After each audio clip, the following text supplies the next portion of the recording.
दोस्तों, क्या चीन वास्तव में ईरान का सबसे बड़ा स्ट्रेटेजिक साथी है या सिर्फ उसके तेल का खरीदार है?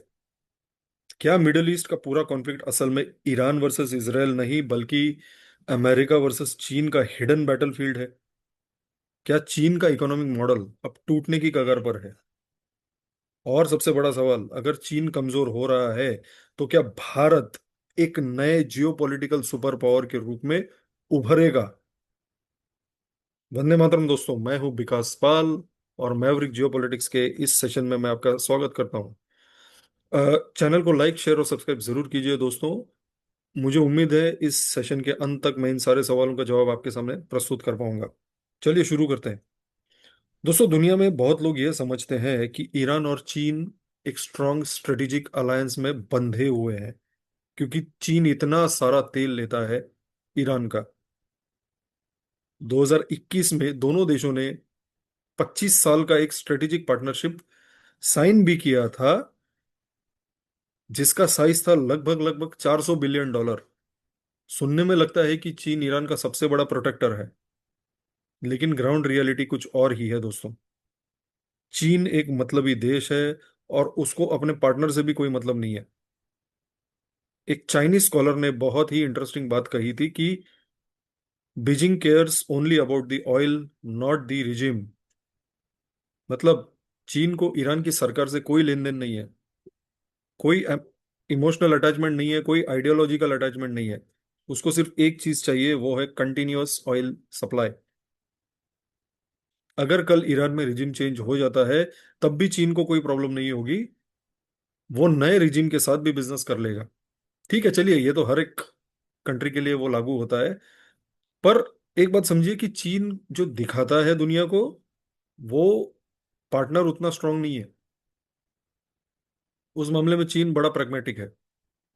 अब सवाल उठता है, अगर चीन ईरान का पार्टनर है तो चीन उसकी मिलिट्री हेल्प क्यों नहीं करता? इसका जवाब है चीन के स्ट्रेटेजिक सर्कल्स में मिलेगा आपको। चीन को लगता है कि ईरान एक कमजोर स्टेट है। दो मैं आपको एग्जांपल देता हूँ चीन क्या सोचता है और चीन ऐसा क्यों सोचता है। 2020 में जब जनरल कासिम सुलेमानी को अमेरिका ने उड़ा दिया था, इराक में एलिमिनेट कर दिया था एयरपोर्ट में, तब ईरान ने डायरेक्ट रिटेलिएशन नहीं किया। 2024 में सीरिया में ईरानियन एम्बेसी पर जब हमला हुआ था, तब भी ईरान ने डायरेक्ट मिलिट्री रेस्पॉन्स कुछ नहीं दिया। और जब हिजबुल्ला और हमास को इसराइल ने कमजोर कर दिया, तब भी ईरान लार्जली एक प्रॉक्सी वॉरफेयर तक ही लिमिटेड रहा। अब चीन के स्ट्रेटेजिक एनालिस्ट्स के मुताबिक ईरान एक ऐसा देश है जो डायरेक्ट कन्फ्रंटेशन से बचने की कोशिश करता है। और चीन को लगता है कि अगर कोई देश सुपर पावर बनना चाहता है तो उसमें डिसाइसिव मिलिट्री रिजॉल्व होना चाहिए। इसीलिए चीन कहीं ना कहीं ईरान से थोड़ा सा नाराज है। अब वैसे तो चीन भी हमला नहीं करता किसी दूसरे देश पर, करेक्ट।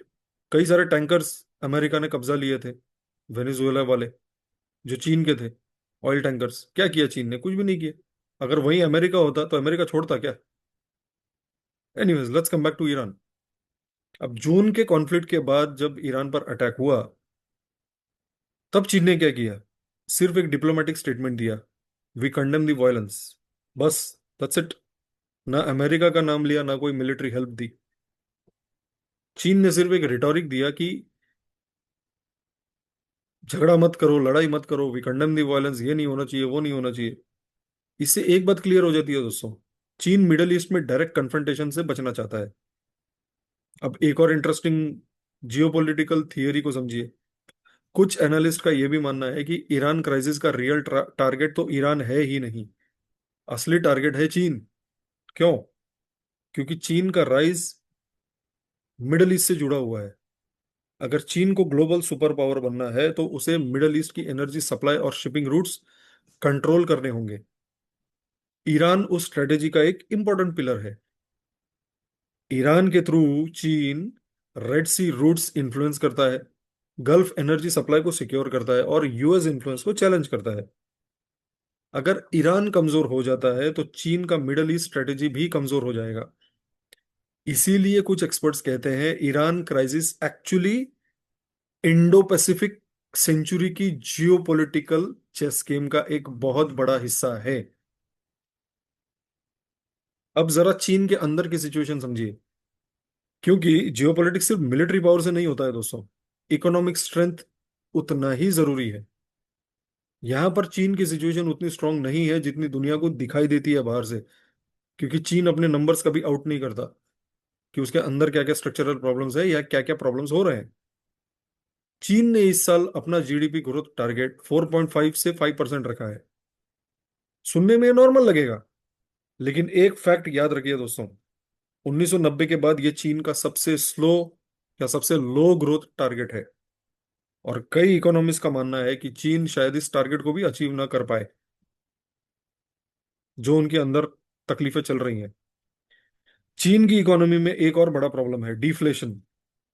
डिफ्लेशन मतलब प्राइस गिर रहा है। सुनने में अच्छा लगेगा, लेकिन इकोनॉमिक पर्सपेक्टिव से ये बहुत डेंजरस सिचुएशन है। हमने इकोनॉमिक्स में पढ़ा था मेरे कॉलेज के दिनों में कि अगर आपको इन्फ्लेशन और डिफ्लेशन चूज करना है तो इन्फ्लेशन चूज कीजिए, that is much more better for the economy. चीन में क्या हो रहा है, डिफ्लेशन। इसका मतलब यह है कि डिमांड गिर रहा है, फैक्ट्रीज कम प्रोड्यूस कर रही है, जॉब्स कम हो रही हैं। और चीन को इस साल 12 मिलियन अर्बन जॉब्स क्रिएट करना है। लेकिन अगर एक्सपोर्ट्स और फैक्ट्री स्लो हो गए तो ये जॉब्स कहां से आएंगी? ये चीन के पॉलिसी मेकर्स के लिए एक बड़ा हेडेक है।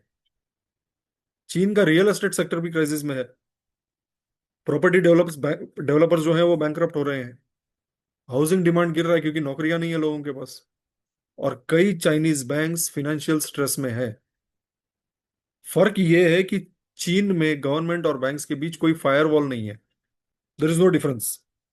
इसीलिए गवर्नमेंट डायरेक्टली बैंक्स को सपोर्ट करती है। लेकिन इस मॉडल की भी लिमिटेशन होती है। आप कितना सपोर्ट करोगे एक गिरते हुए बैंक को? कब तक उसको डूबने से बचा के रखोगे? बकरे की माँ कब तक खैर मनाएगी? अगर economic slow down long term हो जाए तो पूरा फाइनेंशियल सिस्टम कोलैप्स हो जाएगा। चीन की मिलिट्री यानी पीएलए, पीपल्स लिबरेशन आर्मी, इसमें भी इंटरनल टर्मोइल चल रही है। ये मैंने पिछले कुछ दिनों पहले कुछ एक वीडियो बना था, उसमें मैंने कवर किया था। पिछले कुछ सालों में कई कई सीनियर जनरल्स को मूव किया गया है पीएलए से।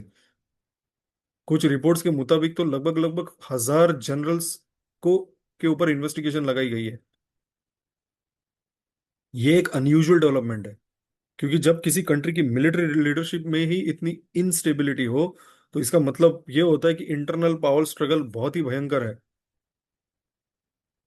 अब आपके पीएलए में अगर इतनी तकलीफें हैं तो आप कैसे सोचोगे कि मैं ताइवान पर कब्जा करूं? आप कैसे सोचोगे मैं भारत पर हमला करूं, फिर से गलवान जैसा कोई इंसिडेंट करूं? सबसे इंटरेस्टिंग डेवलपमेंट यह है कि चीन के एनालिस्ट खुद कह रहे हैं कि अमेरिका की मिलिट्री पावर अभी भी अनमैच्ड है, which is true. It is unmatched. Iraq में सद्दाम हुसैन का रिजीम गिरा। पाकिस्तान में अल कायदा के पाकिस्तान में ओसामा बिन लादेन का एलिमिनेशन हुआ।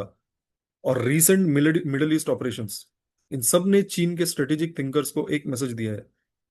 यूएस मिलिट्री की रैपिड स्ट्राइक कैपेबिलिटी अभी भी दुनिया में सबसे एडवांस्ड है। और चीन के लिए ये एक कॉग्निटिव चैलेंज है। शी जिनपिंग का एक फेमस स्लोगन था, the east is rising and the west is declining. लेकिन अब रियलिटी थोड़ी कॉम्प्लेक्स लग रही है। वेस्ट डिक्लाइन नहीं हो रहा है, ग्लोबल पावर बैलेंस शिफ्ट हो रहा है। और इस शिफ्टिंग ऑर्डर में एक और कंट्री रैपिडली राइज कर रही है, भारत। आज दुनिया के कई लीडर्स भारत के साथ एंगेज करना चाहते हैं, मिडल ईस्ट से लेके यूरोप तक। एनर्जी कॉरिडोर्स हो या टेक पार्टनरशिप्स हो या ग्लोबल डिप्लोमेसी हो, भारत ग्रेजुअली एक बैलेंसिंग पावर बन रहा है। एक तरफ अमेरिका, दूसरी तरफ चीन, बीच में है मेरा भारत महान।